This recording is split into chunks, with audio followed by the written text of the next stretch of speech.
What's up everyone? Welcome back to GeForce Tips, and this video I'm going to talk about how to fix Dune Awakeners having an issue.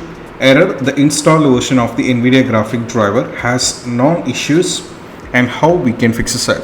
So let me directly get into a step. So the first one, when you're trying to launch the game, the first and foremost step, we need to try clean installation of the graphics card. So I'll be providing a link in the description that's going to take you to this. So here what we are going to do is we are going to install the latest graphics card. So you might be running in an older version that might be causing the issue. So from here in this particular link which I'll be providing in the video description, you have to go over here, select everything. So in my case I'm on GeForce, so I'm going to select the GeForce, and afterwards I have to select all the applications like what I am. So actually I'm on GeForce RTX 15 series, then I have to select 5090 laptop with GPU, then I have to select Windows 11 and go for English and go for find.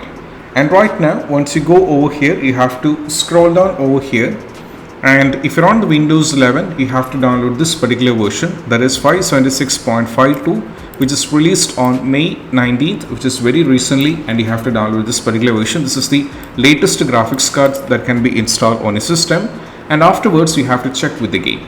That might fix the issue, because this is actually an issue with the graphics card, or you're running in an older version of the graphics card, so this problem is occurring.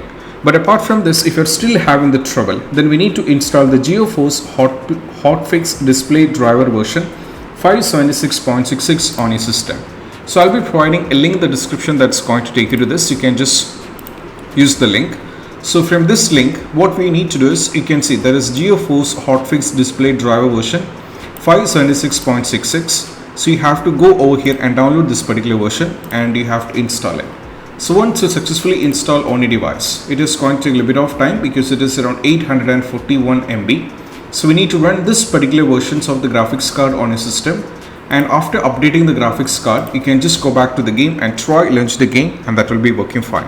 So these are the steps, and just two simple steps can be fixed the issue, and this is what you have to do. And if you find the video helpful, don't forget to subscribe and click on the bell icon for more notification. That's it. Bye bye.